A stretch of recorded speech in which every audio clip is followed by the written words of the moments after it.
Good morning student.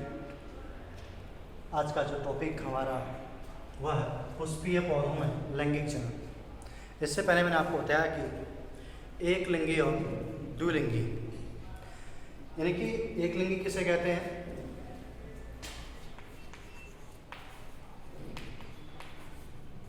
एक लिंगी, द्विलिंगी।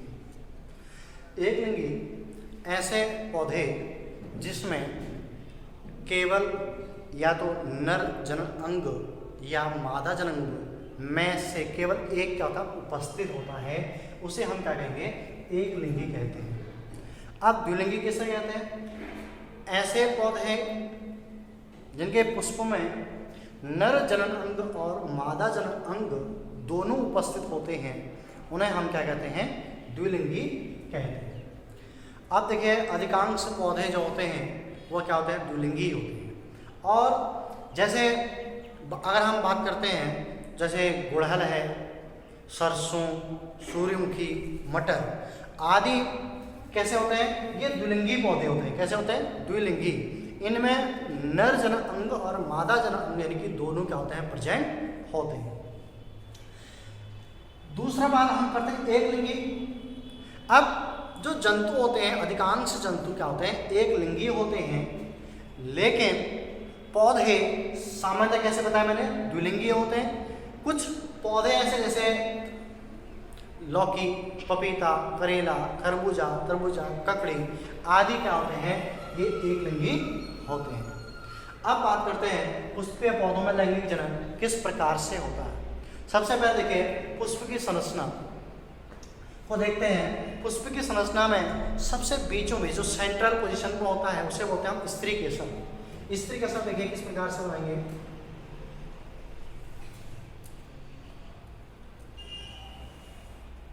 स्त्री केसर के 3 भाग होते हैं। ये है स्त्री केसर। स्त्री केसर का ये वाला जो भाग है इसे हम कहेंगे वर्तिकाग्र।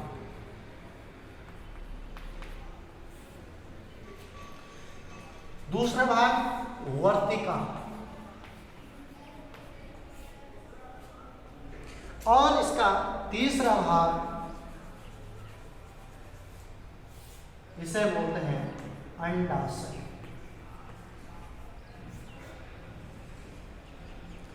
अब पुष्प में आपने देखा होगा कुछ तंतुनुमा संरचनाएं होती हैं, धागेनुमा संरचनाएं होती हैं, जिन्हें हम क्या कहते हैं, पुंकेसर कहते हैं।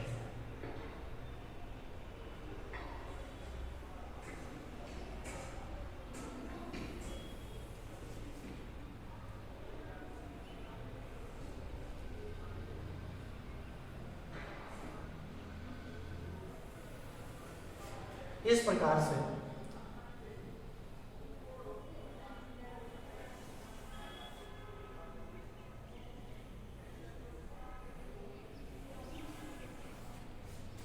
इसे हम क्या कहेंगे, पुंकेसर।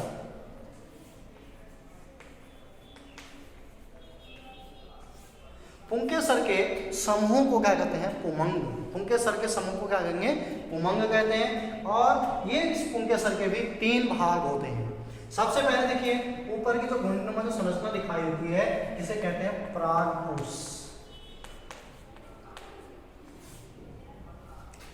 और जो ये है तंतुनुमा संरचना इसे बोलते हैं तंतु।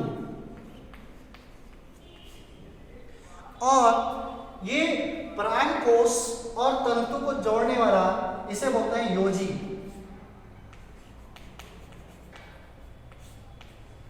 इस प्रकार से पुंकेसर के कितने भाग बताए, 3 भाग। और पुंकेसर पुष्प में नर जनन अंग को प्रदर्शित करता है। स्त्री केसर पुष्प पौधों में मादा जनन अंग। अब देखिए, इसके बाद एक रंगीन संरचना होती है और जिसे हम बोलते हैं दल।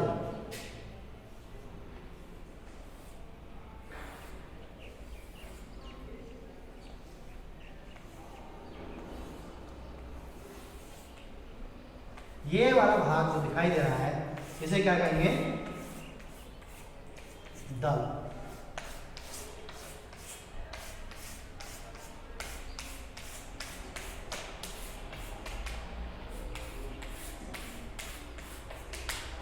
इसे क्या कहेंगे? दल। क्या कहेंगे? दल। ये वाला भाग जो होता है कैसा होता है? रंगीन भाग होता है, जो कीट मकोड़ों को क्या करता है? अपनी ओर क्या करता है? आकर्षित करता है। इसके बाद इसका अंतिम भाग होता है जो सबसे बाहर की ओर होता है, इसे बोलते हैं बाह्यदल।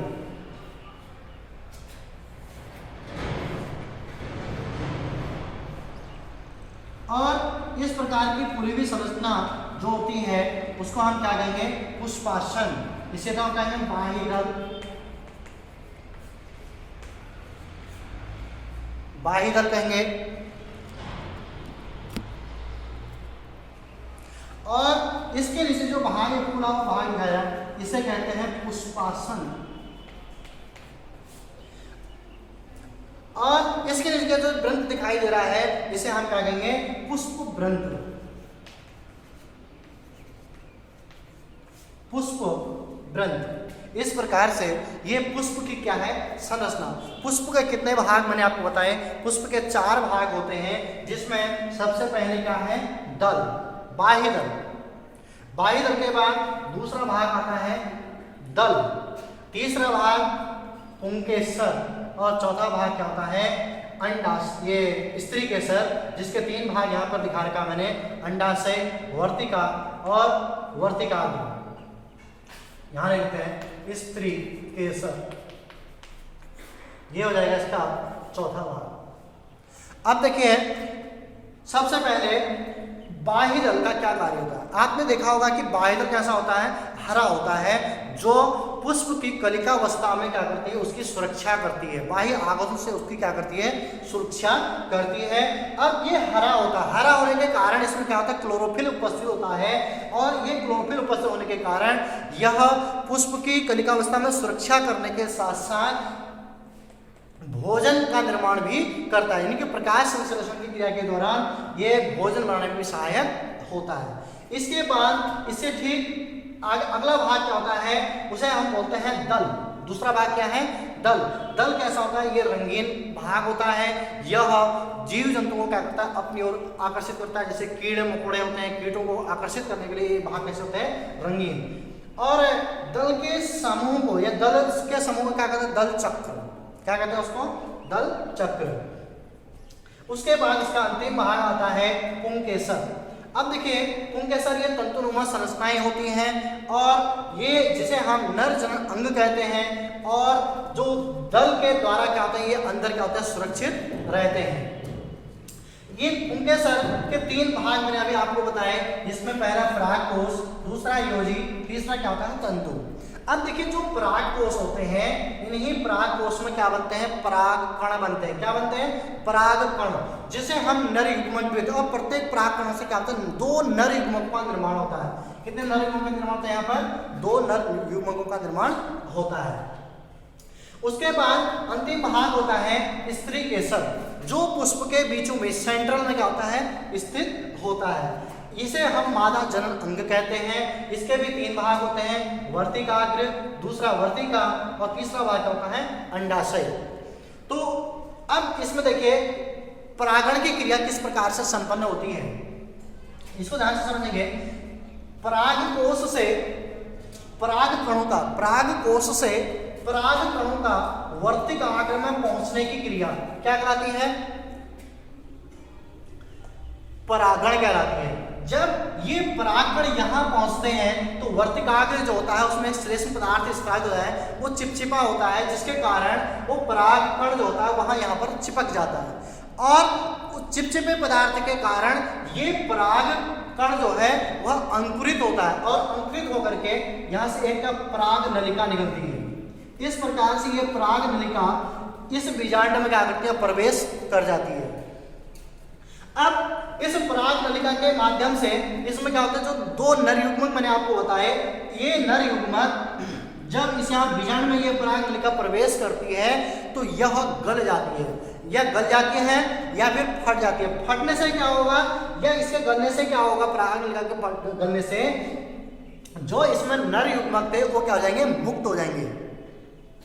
जब नर युग्मक मुक्त हो जाएंगे तो उसके पश्चात क्या होगा? जो नर युग्मक है वह इस अंडाशय के साथ, अंडाणु के साथ संलयित हो जाता है, जिसे हम बोलते हैं वास्तविक निषेचन कहते हैं। निषेचन किसे कहते हैं? जब नर युग्मक और मादा युग्मक आपस में संलयित होते हैं उस क्रिया को वास्तविक निषेचन कहते हैं। क्या कहते हैं उसको? निषेचन। तो यहां से देखिए परागण और निषेचन में अंतर पूछा जाता है। वेरी वेरी इंपॉर्टेंट टॉपिक ये है, ध्यान देना।